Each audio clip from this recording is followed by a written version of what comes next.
He wanted to take my girlfriend away. He didn't know who I was. My name is Marcus Bell, and people have always underestimated me. I was only 5 feet 9 inches tall and around 150 pounds. I was never the loudest person in the room, but what nobody knew was that I spent 6 years training in Brazilian Jiu-Jitsu, mostly because I hated confrontation and wanted to know I never had to run from it. I never looked for fights. I actually avoided them because I understood something most people don't. A public argument is not about winning. It is about everything your partner has to watch you lose control of. One night I was having dinner with my girlfriend Maya at a restaurant in Austin called Riverside Grill. We were celebrating her promotion, just talking, laughing, normal. Then I noticed her ex-boyfriend walking toward our table. He was easily over 6 feet tall, loud voice, the type of person who wanted the whole restaurant to notice him. And from the way he walked, I knew exactly what he was there for. He wanted a reaction, especially from Maya.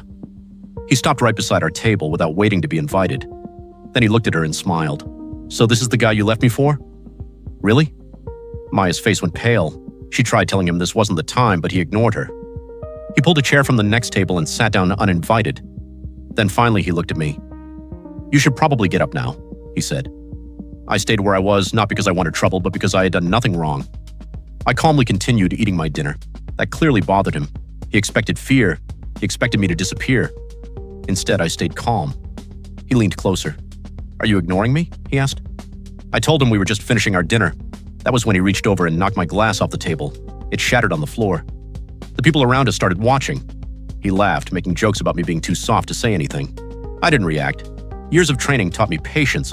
Not every challenge deserves a response. I asked the waiter for a napkin, cleaned the table, and sat back down. That made him even more angry. He wanted a reaction. He wanted me to become the villain. Then he raised his voice, suddenly telling everyone that I had stolen Maya from him behind his back. People started looking at us differently. The worst part was Maya immediately tried defending me, but he kept talking over her. He grabbed her wrist, trying to pull her up from the table.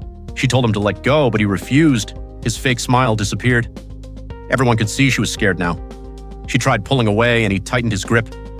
That was the moment I stopped waiting. I stood up, used a simple control technique, and released his hand from her wrist. "Let go of her," I said calmly. He looked shocked and then shoved me backward into the table. I moved with the force, keeping my balance. The manager immediately called security. The entire restaurant was watching. He charged toward me, throwing a wild punch, but anger without control is predictable. I stepped aside, and his punch missed completely, hitting the wall behind me. He tried again, another swing, another miss. I wasn't trying to hurt him. I was just protecting Maya and myself. Every movement had a purpose. The more he attacked, the more exhausted he became. His breathing got heavier. His confidence started disappearing. People around us were recording everything. Finally, he stopped, completely tired, and asked why I wasn't fighting back. I looked at him and said, "Because I never wanted to fight you. I just wanted you to let go." The room went silent. Security arrived moments later and removed him from the restaurant. Maya was shaking, and I held her hand under the table until it stopped. That night taught me something I already knew but never said out loud.